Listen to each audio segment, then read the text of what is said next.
Whoops. Look at that for an unshaven head, would you? Unshaven face.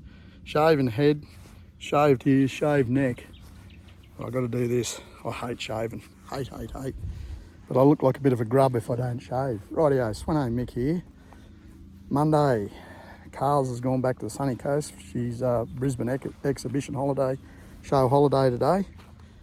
So she's gone back to the sunny coast. I was there last weekend, and into this last week, just gone in. I come back here Wednesday, got back here a bit after lunch.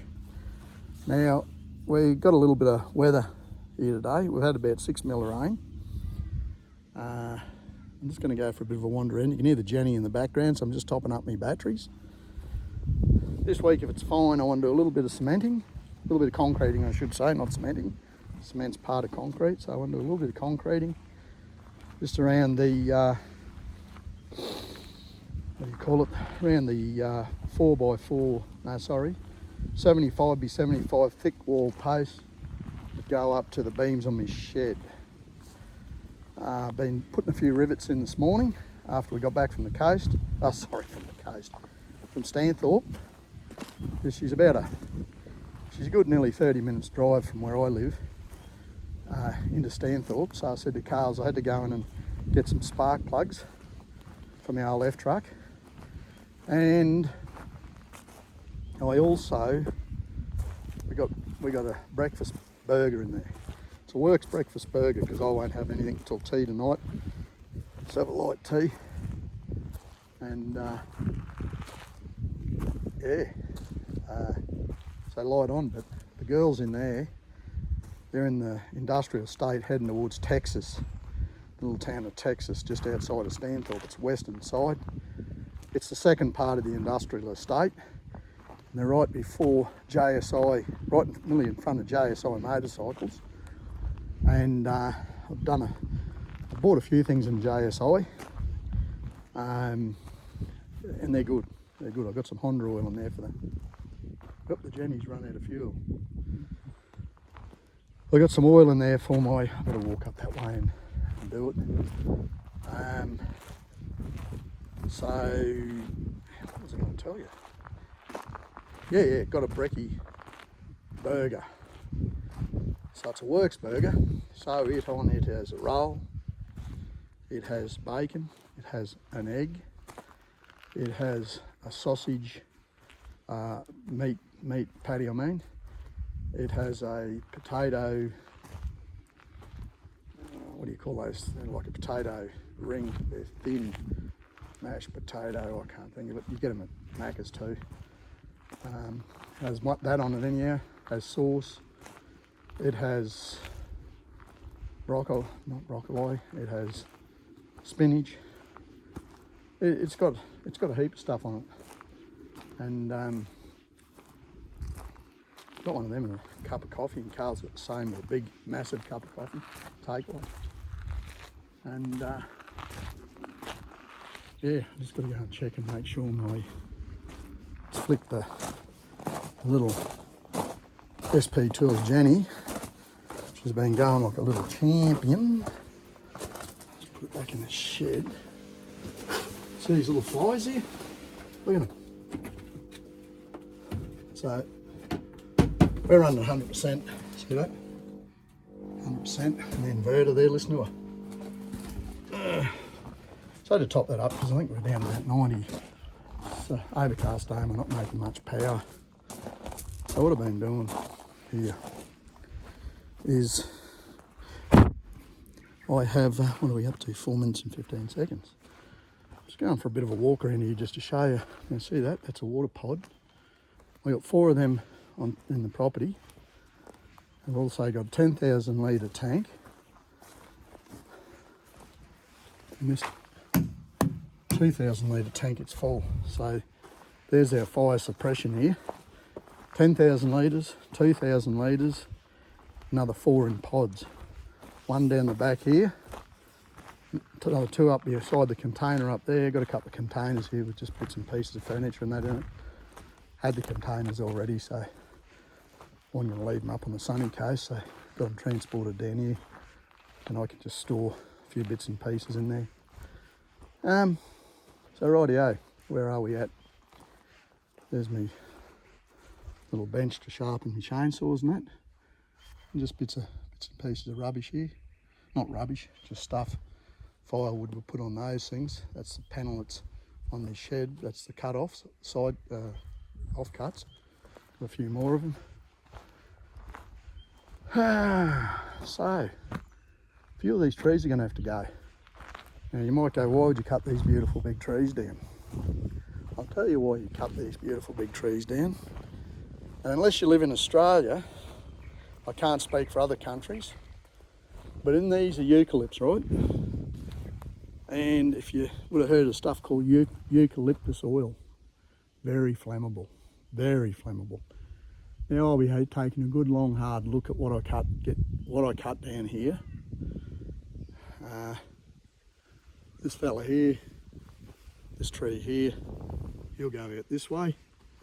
This box tree here, he'll go to the north.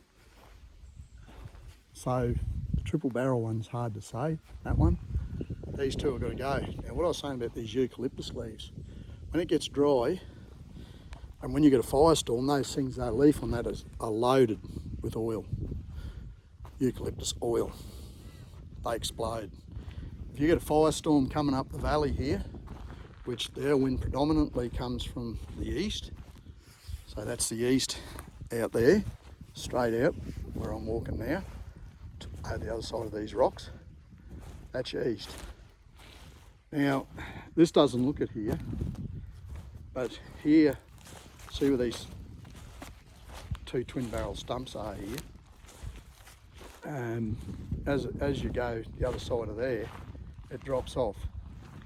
Now if I was walking straight into that big ute, you can see that's probably 80 metres away. I'd be walking in 25%, if not a bit further, if it was flat, 25 to 30% height of that tree. You can't really pick it from here. That, as I point it down there, this will give you an idea. We'll get down here and I'll hold the phone level and I'll show you how steep this is. And this isn't the steepest area. Now, my four-wheel drive Sami tractor with the front blade on it, which I'm going to put a carryall on the back, and I'm going to have a firefighting unit on the back of that. Because I'm starting slowly but surely, I'm getting little tracks in here, and I'll be able to run down those little tracks fighting fire. Now, I'm going to go down to the steepest little bit of an area just here, and this isn't the steepest. It gets steeper again, but I'm going to hold this phone level. I had my TDR here the other day. As you can see, I come run around here and spun around and spun up. Now, this deco, so I reckon that's about level there. Now, that probably doesn't look like much, but down here, without the diff lock, that tractor can just reverse up here. And I'm very cautious. I go down here and low in the two boxes. So it's got three gearboxes. You can see there I've been spinning there, just here. I've reversed out of pushing to here. I've had to put the diff lock in just to reverse up here. Spinning there. That's a few months ago now. All the antenna you can see has all been sprayed and a lot of it's died. That'll burn like the bejesus. But getting back to these eucalypts, they explode in a firestorm, and they explode that much. I've seen them on the news explode. Never been in amongst it, and I wouldn't want to be in amongst it. That's why you've got to have around your property clear of anything that you don't want to get burnt out. So that's what's going to be happening. See this here, the end of my boot? That's wallaby dung. Pebbles, about the size of a marble, standard size marble. Some are a little bit smaller. I don't know what that scat's offer, but it's not a wallaby, I don't think. The dogs love eating that wallaby dung, that wallaby turds. So anyhow, what I was going to tell you about, and this is about the third or fourth attempt at this, there is a bull ant's nest. Watch this. keep an eye out. Belinda just see in there. Now these are bigger than jumper ants.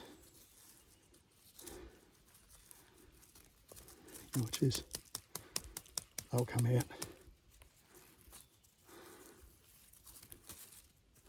Those are going to come out? No, they're not. Just see one wander back down in there. Oop, there goes. That's a jumper. Smaller ant. Jumper ant's exactly what it is. It jumps on you. Then they send out a signal. Oh, it's a jumper ant nest. Sorry, it's not a bull ant nest.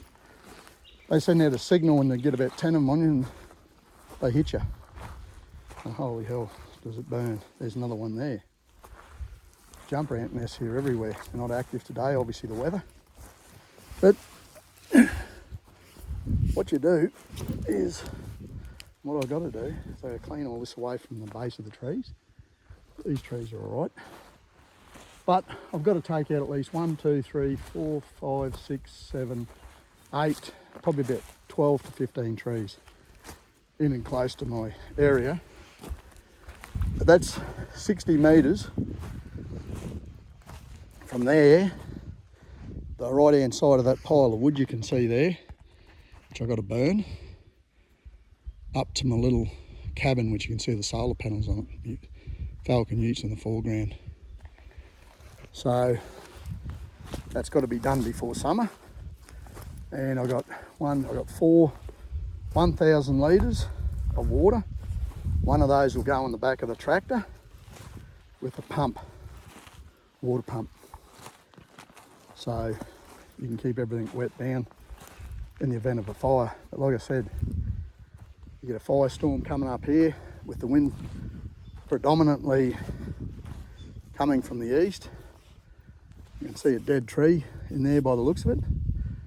But with the wind coming up, and once it blows heavy like it does everywhere, I suppose. And you can't have those big eucalypts close to anything you don't want burnt. Even to the point, they'll keep this mowed that low. It's mowed nice and low now. But come summer, it will be mowed. If it's a wet summer, it's not a problem. But if it's a dry, and you get that hot driving heat, basically, effectively, that fire would be, so we go off this ridge, go down, I think you can see the roof, that's the next door neighbour. He's got a good area cleared at his place. He's probably got 150 metres cleared around, but we've probably got 100 metres. And it will come up over the ridge on the other side of his place. It's fairly level, his place. You'll get it, the Ruhr Fireys, they know because they fight here all the time, fires. I think it was about 4 years ago. More luck than good management. They had good management, don't get me wrong. But I think they effectively had to fight, and they just said it's out of control. I think they took off. I think everyone took off, everyone abandoned the show. And see, the problem being with driving wind, your ambers go over the top, and then they start a fire. They might start a fire. Say the fire could be at the bottom of this ridge and you've got your ambers blowing. Then you get the trees, the heads of the trees explode like those. And when they're all together like that, and like that, the heads of the trees explode. And then with the wind, the ambers just fly straight up over and lights fires up behind you. So all of a sudden you can have a fire behind you. But if the wind's prevailing heavily from the east, all it'll do is get a fire going behind you, and it'll still be pushing to the east. And but it's dangerous. A lot of people get killed in Australia by fires every year. And I certainly don't want to add to the fatalities. So all this sort of stuff here, it's nothing special. That box tree I probably would have liked to have kept it, but maybe if I take the winds right off high on it, it's never going to reach my shipping container there with me stuff in it stored, me junk. So, oh, it might actually, but anyhow, if any of them stay, to be that one, but it probably wouldn't even be that one because it's a twin barrel too, so it's a piece of rubbish when it's all said and done. You got big leaders coming off it very low, so it's really just nice to have a look at.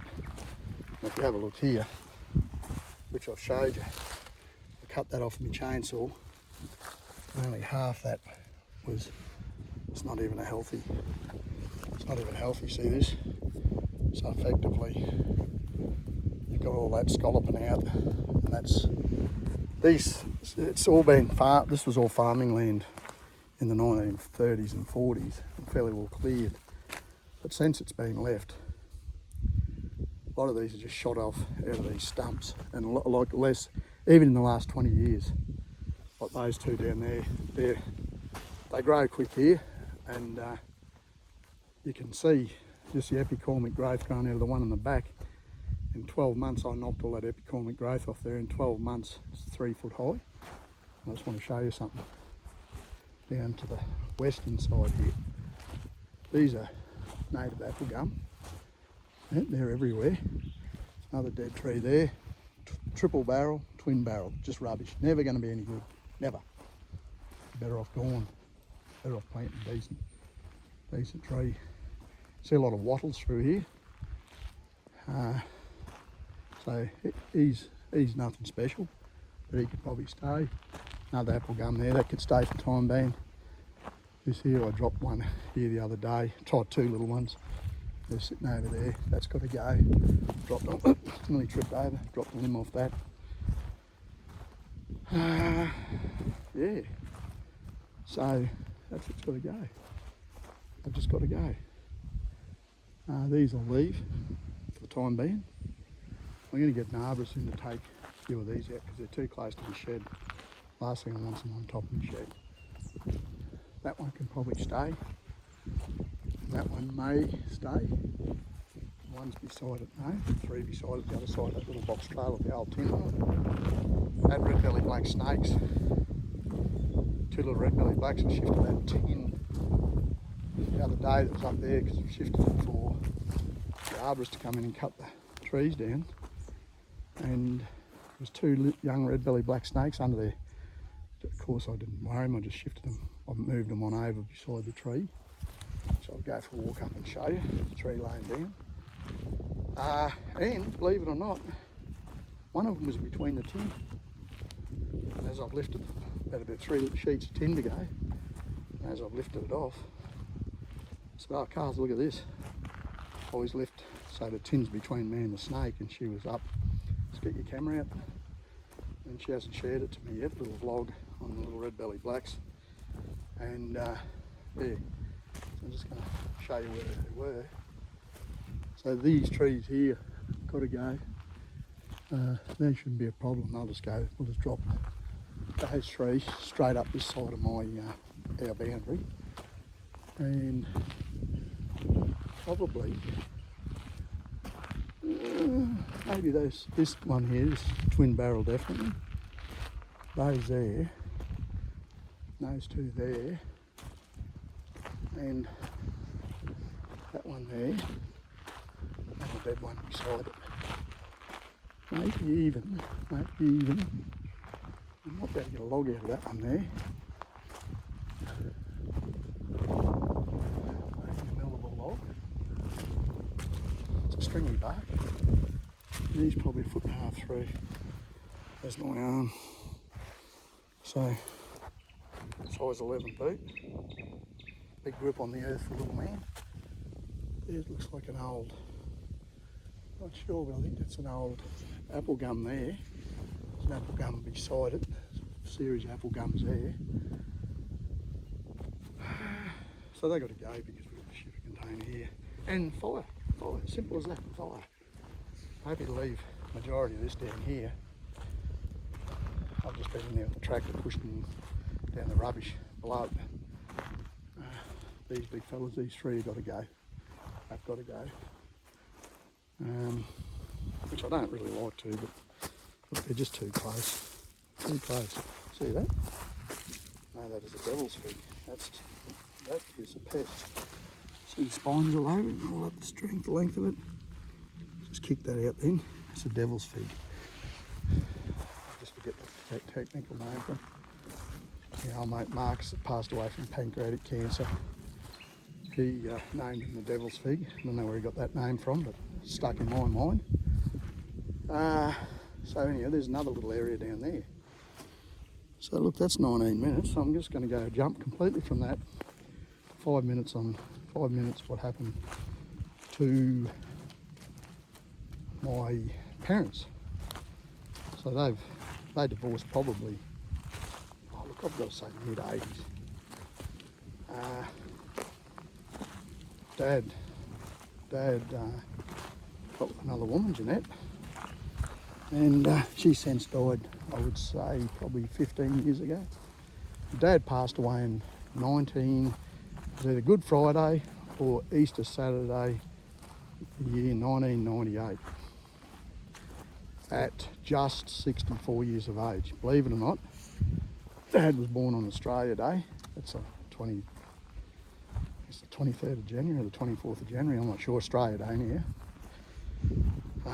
It's always controversial in Australia. The Aboriginals call it Invasion Day, not all of them, but for me, I don't know, I'm an Australian, I'm a white Australian, and I've got plenty of Aboriginal friends. My wife's family are Aboriginal, she's Aboriginal, part Aboriginal, and part Scottish, and my brother-in-laws, father-in-law, some of the loveliest people I've worked with are Aboriginal.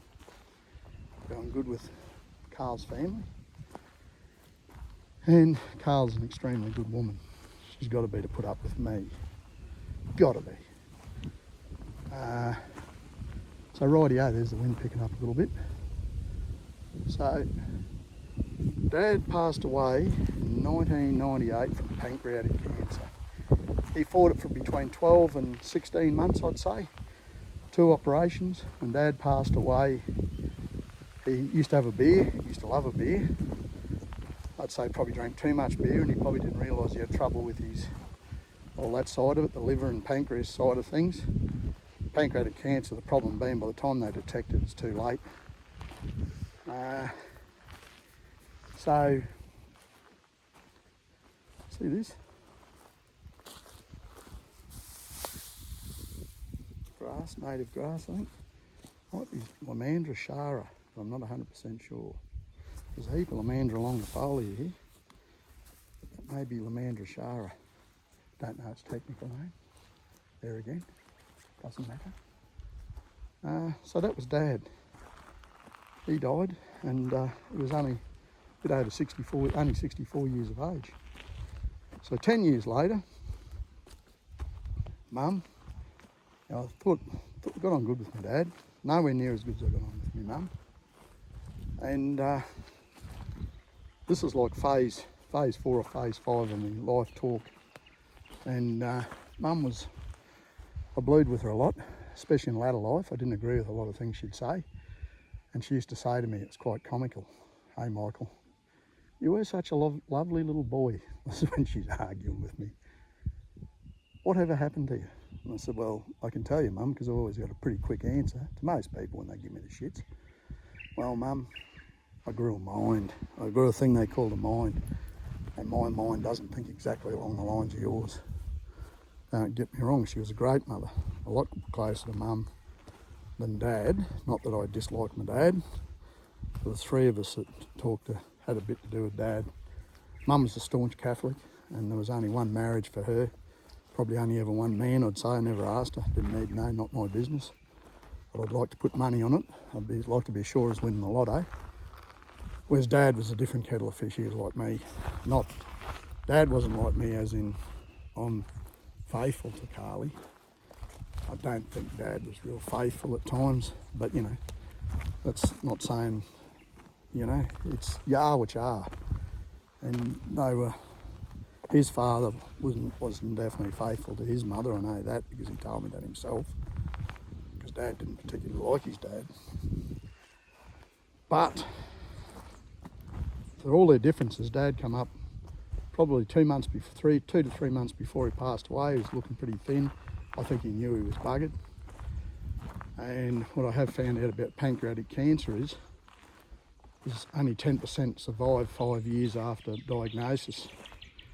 And a stronger bloke, Dad was a strong bloke, and it took him between 12 and 16 months to die, I'd say.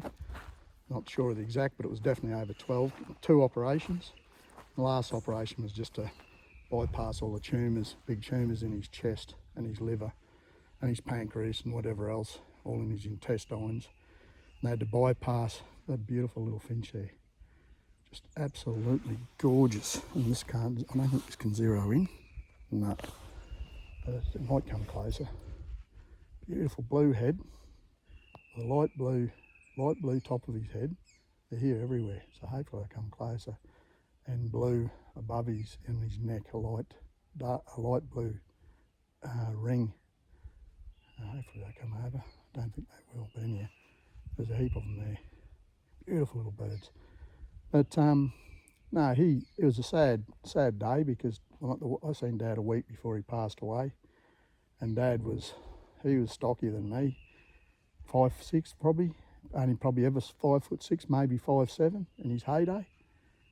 Extremely solid, strong, powerfully built, barrel-chested bloke, more so than me. I'm relatively solid, but I wasn't anywhere near probably my legs and had a lot more muscle than Dad's. A few of those family got really, really predominantly muscled legs. I don't know where that comes from, but that's what we got. And my twin brother Mark, especially Mark and I, more so than all the others. But so Dad, he would have been 35 to 40 kilos maximum. He was a skull with skin over it, sitting there with great big googly eyes and these tiny, thin, skinny little legs. And the last week of his life, his organs had started shutting down. And what happens is when your organs shut down, all your crap in your system starts to bleed out through your pores in your bottom of your legs. They run downhill, obviously, and you're pretty well close to being dead when that happens. Last few days of Dad's life was that. He said he had no pain at all. So I asked him, I said, how's it going, Dad? How's the pain?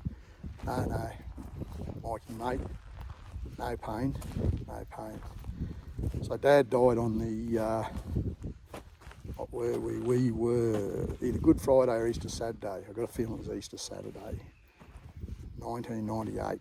So I've been going out to Carly for 2 years. We've just clicked over 28 years, Carl's and I, 1996. Friday gone last week, went out Monday, so Friday last week, 28 years. She's a good woman. She's got to be a good woman to put up with me. I always say that to her. She's a great woman, actually. Rightio, Mum. And Mum was a heavy smoker. She didn't drink much. Smoker as in not weed, just smokes. Now Mum and her brother Albert would go through a packet of drum rollies, spill a bit on the table when he was rolling, loosely rolled. He'd go through a pack of drum every 2 to 3 days. I don't know how anyone could afford to even do that. I don't know how you could afford it, let alone smoke it. But anyhow, that's what he done. Mum was over a pack of 50s a day, TaylorMades, and Horizons, I think, were the last smoke she smoked, but she smoked Peter Stuyvesant's for years. And back then we could go into the shop for her. Mum would be in the car and she'd say, can you just go in and grab some milk and a couple of packets of Peter Stuyvesant's. They might have been packs back then, packs of 20, and then they went up to 30s, and then I think they went to 50s. And the Horizon. Now, it's funny because some people, it's strange. Some people that smoke, the smoke just illuminates out of them. It's just shocking. The shocking smell of smoke, whereas some people don't. Mum was one of those people that you actually really couldn't smell the smoke on her. So I don't know why. But I'd like 50 cents for every smoke she smoked. Oh, I was going to say too, when Dad was passing away, the only mate that really come and seen him, and Dad was a mate's bloke, was Slim Moroney. My brother-in-law, John Moroney, his dad, Slim and Gene Moroney. Now, Gene passed away probably 3 years ago. Slim's still going, he's into his early 90s now, about 92, I think. As I understand it, Slim's struggling a fair bit with Parkinson's now. And yeah, so he was a really good mate to Dad. The rest of them was one of his other mates that was bawling his eyes out at the funeral, which I thought was quite strange. Dad must have been close to him, and he used to be married to, you've heard me talk about the Flessers of Reeseville, off Flesser Road, Reeseville. Arnold Fless had a D4, 6U. He used to subcontract to Dad, snigging logs for Dad. Here's one of Dad's subbies with a machine. Dad had a D6, 8U. So similar era. And D4, well, the D6, to be honest with you, the D6 8U was too small a machine up on the Conondales and that. D7 was a go.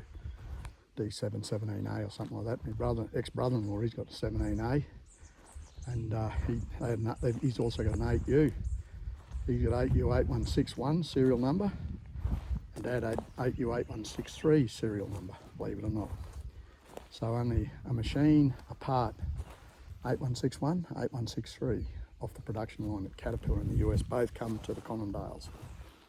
I don't know where if Dad's machine's even going now, I wouldn't have a clue. It was apart for many years out at Tesh Brothers Sawmill, sitting there in bits, had the engine out of it.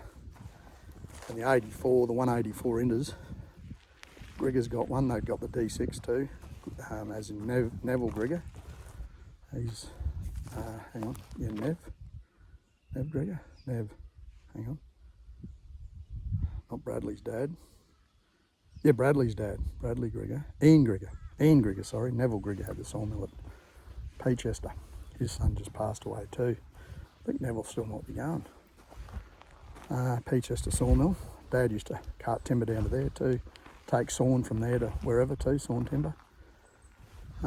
He was a goer, you know what I mean? And but he had one friend turn up and see him, visit him regularly. After all the mates that would drink down the shed at home with him, drink beer of a Sunday, they'd come and drink beer, and effectively none of them come to see him. He was dying. So I thought that's piss poor, actually. Piss poor. But you know, you hear that? Ever heard that saying? It's an old saying. He or she is just a fair weather friend. And you'd be surprised how many of them you get in your life. Most of my friends that I know are fair weather friends. They're happy to talk to you when they feel like it. And if you're not of any use to them, they don't really never hear from them. I've only got probably 3 or 4 friends, which I won't say their names, but Piney, Hook and Lusky and Hen, the ones that catch up with me regularly, and the other ones aren't. They're just people that, I suppose, they start to become just really distant friends and associates. People, when you bump into them, you say good day. But those 3 people, I think if I said to them, I know if I definitely said to Hook, Dave, same bloke, Hook, Dave Rosso, I said to him, mate, I need you to come down with me. I'm having trouble with a couple of blokes down here in northern New South Wales. I'm going to grab me a couple of knuckleman mates. I'll grab me 2 brothers or 3 brothers that I know will definitely go fisticuffs if I'm getting a hard time.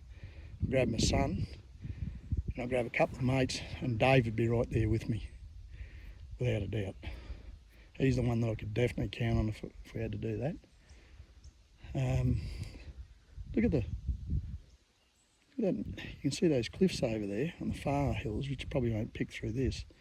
You've got cloud above them, and you really can see how steep they are. The cliff face there is nearly vertical, because you can see it because it's not being, the cloud is blocking out the sun, and you can actually pick it out real clear. But anyhow, so I definitely got those, probably 4 mates. Then I got a few other mates that I ring, talk to every so often, more regular than when I got other mates that I've got to ring. So they're the mates that I suppose really don't care if they don't talk to you. But that's all right. So Dad had one fellow out of all his mates that actually come and visit him before he passed away. So that was interesting. So Mum, like I said, packet plus of Horizons, pack of 40 or pack of 50, say pack of 40. We'll give her the benefit of the doubt. She smoked. She goes smoking away for maybe a month or 2, and all the time I knew her, and I knew her from when I can remember her, say 4 or 5 years of age, 5 we'll say. Mum always smoked. what took her out was a hardening of her arteries. 10 years later, after Dad, at 74, nearly 75, Dad was 74 just, over 74. Mum was nearly Dad was just over 64. Mum was nearly 75. She was the 21st of May she was born, and she only died a month or two before her 75th birthday. But she died of a rupture of an aorta. Now, they said you got probably 12 months, Gloria, and nearly 12 months to the day Mum passed. They said it'll be quick, probably be 10 seconds of agony, and you'll be gone, just like that. Well, the agony was right, because I come down and Mum was on the bed rolling around in agony.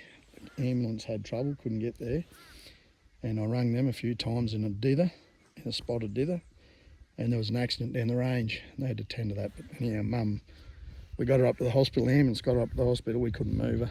She was, once they hit her with the morphine or whatever they hit her with, obviously took the pain out, and then she settled down, and which I think I've explained. Mum talked to all the kids on the phone, all the kids. Most of us, at least 2/3 were up there. Her brother and her sister-in-law, Uncle Albert, and Auntie Ede were there. Peter, my oldest brother, his wife Jo at the time, Carl's me. Mark was on his way from Ipswich. He's a teacher at Ipswich, on the other side of Brisbane, or this side of Brisbane, western side of Brisbane. Stacey's a nurse at the time in the Northern Territory. She obviously was talking to Mum on the phone. So was Mark. Helen was up in North Queensland at Bowen, near Bowen, Dingo Beach. She was talking to Mum on the phone. I think Trevor was on the phone too. He's the second youngest brother. And Russell, he was coming in from Kingaroy. So Mum talked to everyone, and had all of us around her when she passed away. She probably lived for 2.5 to 3 hours after her aorta started to leak. It just didn't completely rupture. Then she just faded away. She wasn't even scared. Wasn't even the slightest bit scared of passing away. She gave 2 deep gasps. That was it. Dr. Teddy Chamberlain. He's very high up in Queensland Medical now. Ted, very good doctor. He was my doctor. He just said to me, Michael, you do realise your mum's gravely ill? I said, yeah, I know, I realise that, Ted. Very upsetting. Funeral was extremely upsetting. Way more upsetting for me. I bawled like a baby. I don't bawl like a baby too often, I can tell you. I was sobbing. It was upsetting. But you know, that's part of life, isn't it? We're pretty lucky because I've reached 61, my twin and I, at this point in time of the 11th, I think it is, of Monday the 11th, I think we are, of August. Guess what? We're all still on planet Earth walking. My son's going well, our grandson's going well. Our son, I shouldn't say it's ours. I always got to correct myself on that, but yeah, so, you know, everything's going good. We've had tragedy in our life, definitely. I lost a cousin, Albert John. He was 15, we lost him in 85. That's Albert's son. Uncle Albert and Auntie Ede were never the same after that. They only ever had 2 sons, and they had a big family of girls.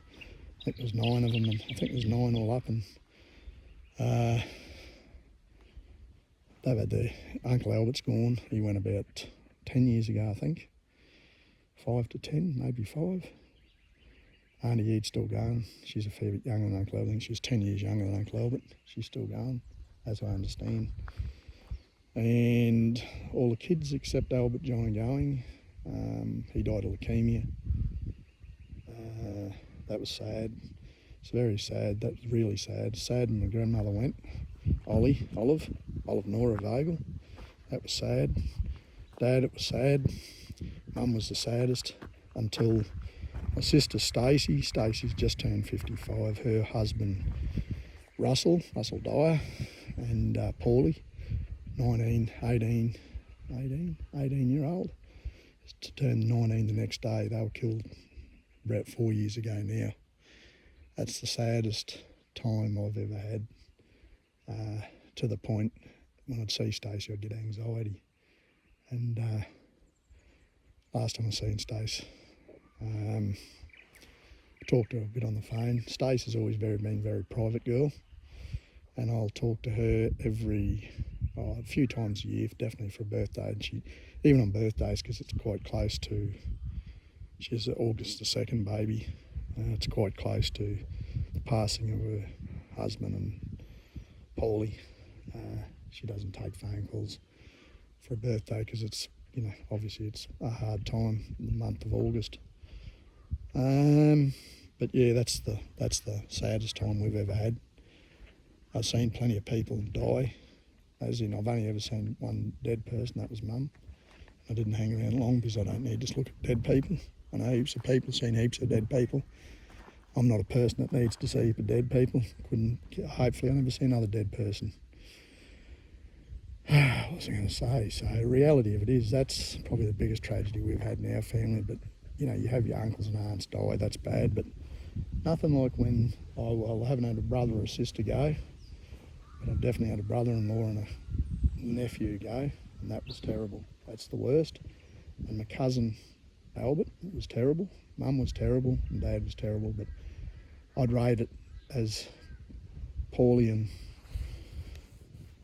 especially, but Paulie and Mum were the worst. Then Albert, young Albert John, and then Dad, then Uncle Albert. Auntie Gloria, I didn't even really know. Grandfather Vogel, no. Grandfather Swenson wasn't a problem. He was just a very old man that reached 97. He had a good innings. I see once you get to 60, 50 to 60, you've had a decent amount of life. Whereas when you go early, like 15, 20, even 30, you haven't had much of a life. Still got a lot to learn, a lot to look forward to. I've had a fair few people I know, few mates, like suicide, killed in car accidents. I had my workmate Marcus, pass away, pancreatic cancer, February 2nd this year. That was terrible because he was a good close friend. So no, it's all good. But another bloke that I'll tell you what that rings me and I talk to regularly is little Glenn Trigay. Now Trigger and I, we actually hit it off very good.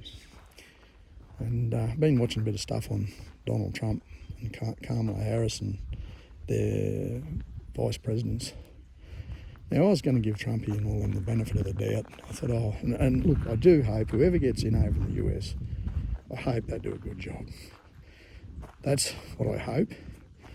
But I've been watching a bit on Donald, and not just from more left of the centre, but even the rights and the extreme rights. Like I honestly can't believe some of these MAGA people, Make America Great, or MAGA or whatever they call it, Make America Great Again. I honestly cannot believe, it's not all about having an education, but I can't believe some of the stuff these people come up with. It's absolutely mind-boggling. Like, they'll have people there that'll be obviously lefties, interviewing them, and just interviewing them like more left style. And I won't even say, I'd say probably more just normal, what I would consider normal thinking. A couple of young fellas ask questions. And they I can't believe some of the answers these people give. Now, I done 10 years of school. I can read and write quite well. I can fart around on the computer quite well. Mathematics is ordinary. But at 61 years of age, I think I've seen a lot of things, and I don't think my answers are even remotely close to these people. You just think. And then they'll say, but what, they'll trick them into going, and they'll give a breakdown of what the Don has been charged for in court, which he was charged for. Like, everything's never his fault, it's all fake news. Well, it just happens to be that everything's fake news except anything he thinks he's going to do right. And I hate name calling. There's Sleepy Joe rubbish, and now it's Mad Kamala or whatever, Kamala Harris. Oh, she was black. She was white, but she's black. She's black, she's black. Oh, this rubbish. I was hoping, and I don't know if he'll get in or what, but, oh gee, I think it's going to be a rocky hot raid if he does get in. Hopefully not. But Trigger and I would talk about this at length. And, you know, it's like what's going on over in Palestine. You know, I don't like seeing people. I don't like seeing anyone killed, but I'm damn sure I don't like seeing kids killed on either side. But there's one side that appears to be getting a lot more killed than the other, and it ain't Israel. Now, I don't know what goes on there, but at the end of the day, there seems to be a lot of kids, women and children being killed. Like, I can understand males being killed if they're fighting, but I definitely can't understand little bubs and little kids being killed. You know, we'll say up to 18 years of age, 17, 18, all the way through, and then a lot of other people, old people, young people, kids, mothers. It's shit house. I don't think there's any excuse for that.